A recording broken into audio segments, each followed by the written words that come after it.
तो दोस्तों आज मैं एक्सप्लेन करने वाला हूँ हाल ही में रिलीज हुई एक साइंस फिक्शन हॉरर मूवी को, जो कि बहुत ही ज्यादा एंटिसिपेटेड मूवी है जिसका नाम है मैगन। इसके अंदर ई की जगह 3 है और इसका क्या रीजन है आपको इस एक्सप्लेनेशन के अंदर पता चल जाएगा। ये मूवी काफी बड़ी हिट रही है और काफी अच्छे रिव्यूज इसको मिले हैं। फिलहाल इसकी IMDb रेटिंग है 6.7 स्टार्स आउट ऑफ 10। $12 मिलियन के बजट में इसने कमाए हैं $54 मिलियन, जो कि काफी बढ़िया है। इसका इनिशियल जो प्रीमियर हुआ था वो 7 दिसंबर को हुआ था और ये हाल ही में 6 जनवरी को बाहर रिलीज हुई और इंडिया के अंदर ये 13 जनवरी को रिलीज हुई है। और अगर आपने इस मूवी को नहीं देखा है तो जाकर थिएटर में जरूर देखना, क्योंकि यहाँ पर ढेर सारे स्पॉयलर्स होंगे। इस मूवी को डायरेक्ट किया है जेरल्ड जॉनस्टोन ने और इस मूवी को कूपर और जेम्स वॉन के एक स्क्रीन प्ले से लिया गया है। तो यानी कि मूवी काफी बढ़िया होने वाली है। जहाँ पर जेम्स वॉन का नाम आ गया वहाँ तो मूवी बढ़िया होगी ही। तो चलिए अब बिना किसी देरी के चलते हैं सीधा वीडियो की तरफ। तो मूवी की शुरुआत होती है एक कमर्शियल से, जिसमें हम देखते हैं कि AI यानी कि आर्टिफिशियल टॉयज को, जिनके साथ बच्चे बहुत ही मस्ती करते हैं, काफी चीजें लर्न करते हैं और पेरेंट्स भी इससे काफी ज्यादा खुश हैं कि उनके बच्चों को कंपनी मिल गई है। मतलब कि वो खुद उनके साथ टाइम बिताना नहीं चाहते थे।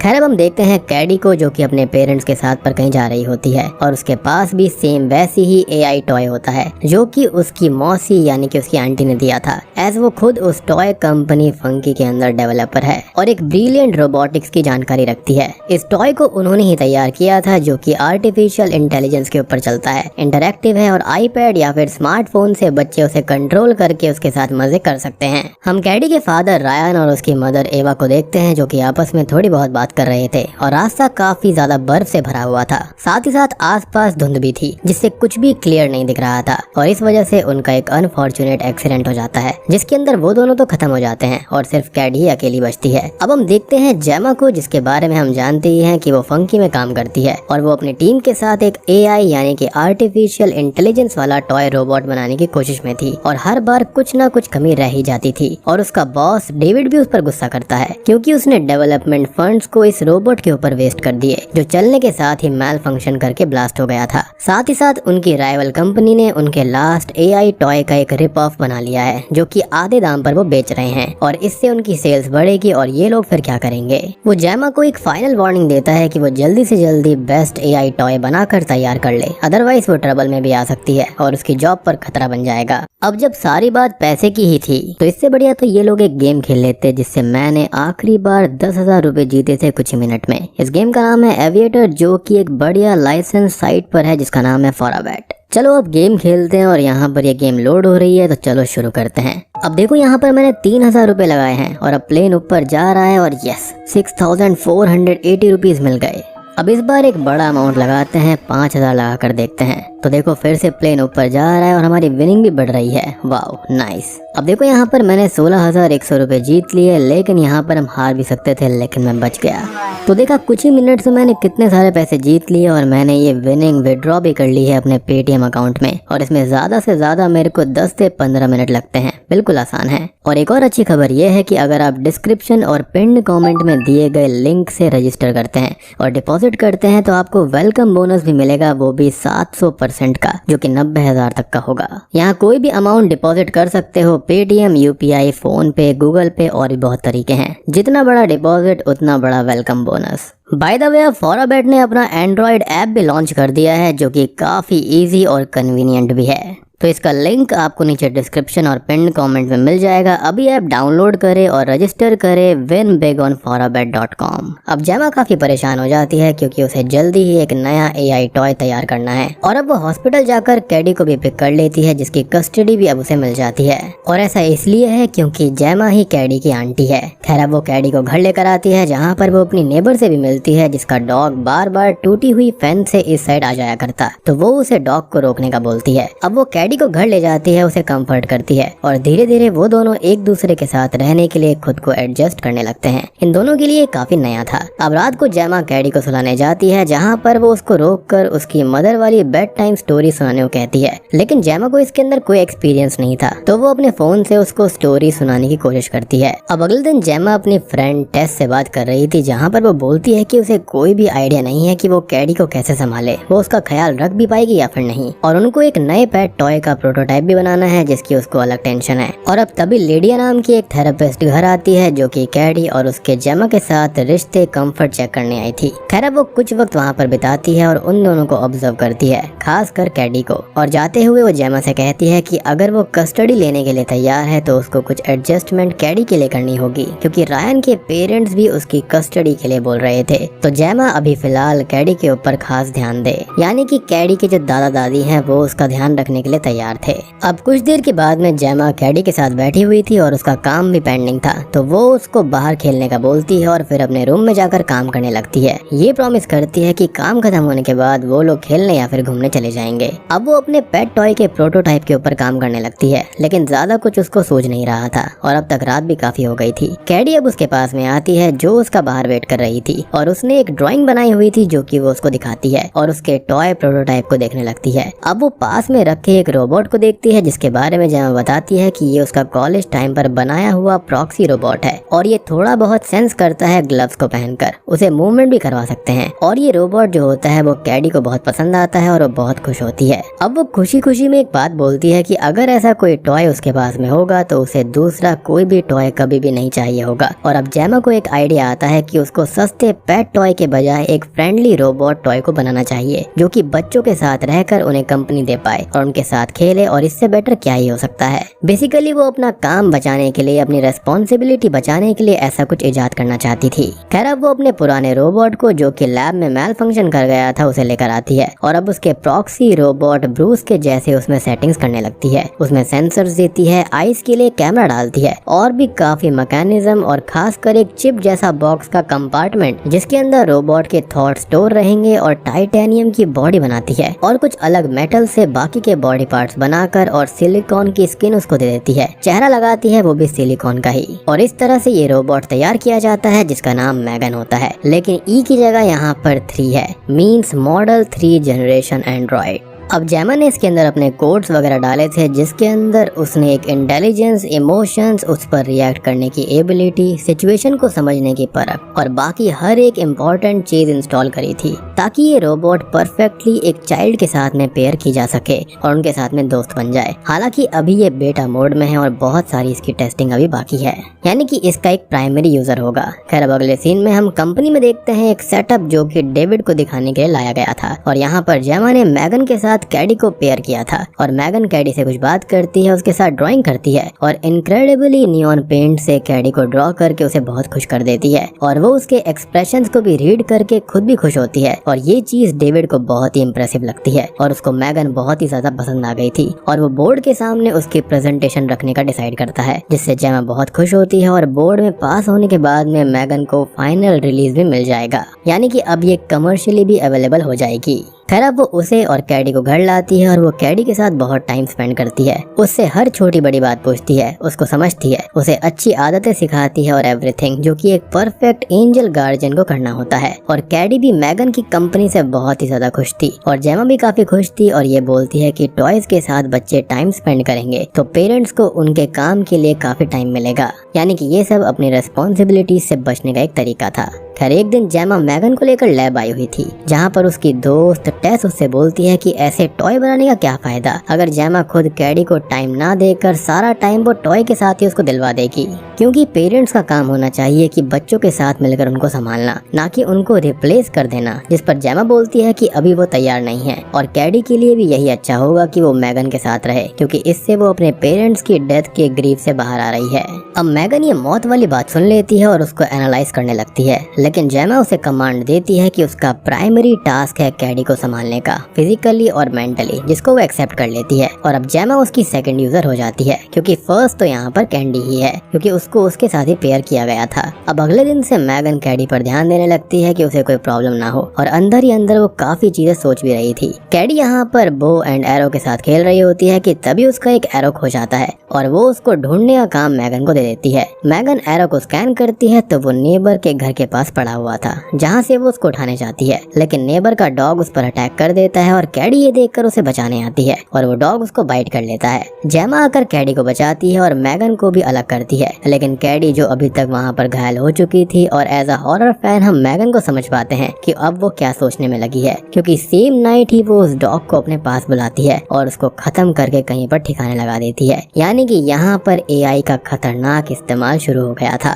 अब अगले दिन बोर्ड प्रेजेंटेशन थी और जेमा कैडी से ये पूछती है कि अगर वो रेडी नहीं है या फिर ठीक नहीं है तो वो यहीं पर रुक सकती है, लेकिन वो जाने के लिए मान जाती है एज वही मैगन के साथ पेयर्ड हो रखी थी। अब बोर्ड प्रेजेंटेशन शुरू होती है और यहाँ पर कैडी इमोशनल हो जाती है और अपने पेरेंट्स को याद करके, अपनी माँ को याद करके और रोने लगती है। वो मैगन को अपने पेरेंट्स के एक्सीडेंट के बारे में बताती है और अपनी मदर के बारे में बोलती है जो कि उससे बहुत प्यार करती थी, और मैगन एक बहन की तरह उसको कंसोल करती है और उसके लिए एक प्यारा सा गाना भी गाती है, जिससे सभी बोर्ड मेंबर्स काफी इम्प्रेस्ड हो जाते हैं कि एक रोबोट अपने आप ही सारी फीलिंग्स को जनरेट कर उसको प्रोसेस कर रहा था। और अब मैगन को फाइनली पब्लिक प्रेजेंटेशन की परमिशन भी मिल जाती है, जिसके बाद मैगन द एआई डॉल का ऑफिशियल लॉन्च होगा। खैर अब सारे के सारे बोर्ड मेंबर्स यहाँ पर जेमा को कॉन्ग्रेचुलेट करते हैं कि उसने इतनी अच्छी चीज बनाई थी, तो उसके कॉन्ट्रैक्ट को भी वो और अच्छा करने की बात करते हैं, यानी कि उसके पैसे बढ़ेंगे, उसको फंड ज्यादा मिलेगा। खैर अब तभी यहाँ पर हम डेविड के पीए यानी कि पर्सनल असिस्टेंट कर्ट को देखते हैं, जो कि मैगन के सोर्स कोड्स और बाकी सारे डिटेल्स चुरा रहा होता है, जिन्हें वो पैसों के लिए दूसरी कंपनीज को बेचने का काम करता है। और आपको याद होगा कि इनके कॉम्पिटिटर्स ने यहाँ पर कुछ और टॉयज निकाल दिए थे जो कि आधे कीमत में थे, तो वहाँ पर भी जो कोड चुराए थे वो इसी ने किया था।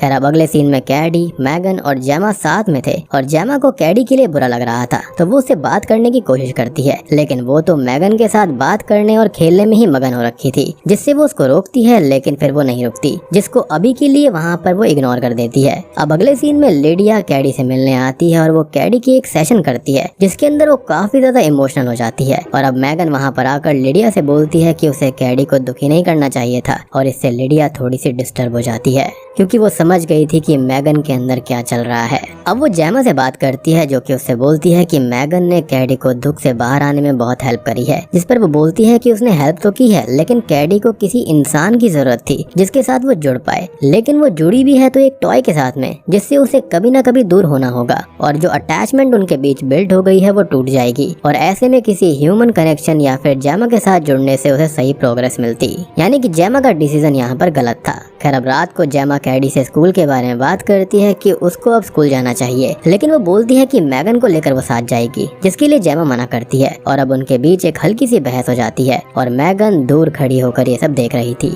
और वो जेमा पर चिल्ला देती है, साथ ही साथ लाइट्स भी एक बार यहाँ पर फ्लिकर हो जाती हैं। और जब जेमा मैगन को यहाँ पर स्विच ऑफ होने के लिए बोलती है, लेकिन वो स्विच ऑफ नहीं हो रही थी, और जेमा ये बात नोटिस नहीं कर पाती है, लेकिन वो मैगन से थोड़ी परेशान हो जाती है। अब अगले दिन जेमा कैडी को स्कूल लेकर जाती है, जहाँ पर वो मैगन को साथ चलने के लिए जिद करने लगती है, और अब आखिरकार जेमा को मानना ही पड़ता है, बस एक शर्त पर कि मैगन टॉय टेबल पर ही रखी रहेगी। अब यहाँ पर एक लड़का भी आया था, ब्रैंडन, जो कि बहुत ही बदतमीज लड़का होता है, जो कि अपनी माँ तक को अब्यूज कर रहा था, और टीचर उसके साथ में कैडी को चेस्ट नट्स लाने का टास्क दे देती है। यहाँ पर वो लड़का वुड्स के अंदर कैडी को परेशान और हर्ट करने लगता है, और अब वहाँ पर मैगन भी आ जाती है। वो लड़का उसे देखकर उसके पास आता है और उसके साथ भी मस्ती करने लगता है, और मैगन बिना कमांड के और अनपेड पर्सन से बात और रिएक्ट नहीं करती थी, तो वो स्टिल खड़ी रहती है, और अब वो लड़का उसे उठाकर भाग जाता है, और अब कैडी मैगन को आवाज लगाती है। वो लड़का अब अकेले में लाकर मैगन को परेशान करने लगता है और उसे तोड़ने की कोशिश करता है, लेकिन मैगन उसके कान को पकड़ लेती है,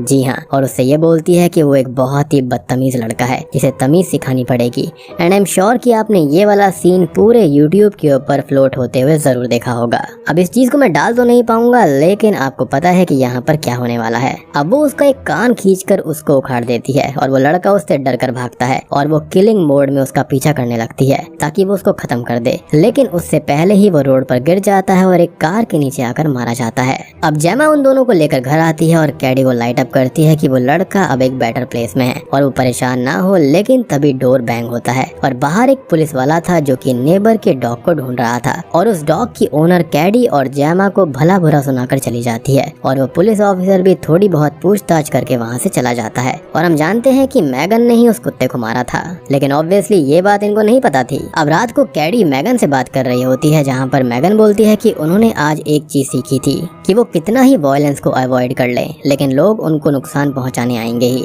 लेकिन अब वो हर एक कंडीशन में कैडी का ख्याल रखेगी, उसको बचाएगी। वो उसे लोरी गाकर सुला देती है और अब जाती है सीधा उस डॉग ओनर के पीछे। वो डॉग ओनर अपने डॉग को ढूंढ रही होती है और मैगन उसे ट्रिक करके एक जगह पर बुला लेती है और अब वो उस लेडी को भी बहुत बुरी तरह से मार देती है, जो कि बहुत ही स्केरी और डिस्टर्बिंग था। खैर अब अगले दिन पुलिस ऑफिसर आकर उस डॉग ओनर के बारे में जेमा से बात करता है और मैगन के बारे में एक टॉन्ट मारता है कि वो उस बच्चे के टाइम भी वहाँ पर थी और अब जेमा का थोड़ा सा माथा ठनकता है। वो मैगन के जीपीएस और रिकॉर्डिंग्स को चेक करती है, लेकिन उसमें कोई भी डेटा नहीं था। मींस मैगन ने उसको खुद से ही डिलीट कर दिया था, जो कि होना नहीं चाहिए था। और अब जेमा थोड़ी और परेशान हो जाती है। अब तभी जेमा का एआई होम असिस्टेंट एल्सी उससे ये पूछता है कि वो कैसी है, जिस पर वो शॉक्ड हो जाती है क्योंकि उसके अंदर ये कमांड्स उसने फीड ही नहीं किए थे। लेकिन वहाँ पर मैगन भी खड़ी हुई थी, जिसने एल्सी को शायद कंट्रोल किया हुआ था। अब जेमा उससे पूछती है कि उसने किसी को मारा तो नहीं है, लेकिन इसका जवाब मैगन घुमा कर देती है और अब जेमा का उस पर पूरा शक चला जाता है। वो उसे शट डाउन होने का कमांड देती है, लेकिन मैगन उसे एक्सेप्ट करने से मना कर देती है और अब जेमा एक पेन से उसका फोकस शिफ्ट करके उसे उसके नेक के बटन को प्रेस करके उसे शट डाउन कर देती है। वो उसे बबल रैप में बांधकर लैब में ले जाती है और कैडी भी साथ में थी, जो कि उस पर गुस्सा कर रही थी। आज मैगन का लॉन्च होने वाला था, लेकिन जेमा अपनी टीम से ये कहती है कि मैगन अब एक थ्रेट बन गई है और वो लोग उसे समझाते हैं कि ऐसा नहीं हो सकता, जिसका वो एक्सप्लेनेशन देती है कि मैगन खुद को ही ऑप्टिमाइज कर सकती है सिचुएशन के हिसाब से और किसी को भी हार्म कर सकती है और भी बहुत भयानक कर सकती है और उसे वो लॉन्च नहीं कर सकते। उसे शट डाउन करना ही होगा, जिसके लिए वो लोग मान जाते हैं।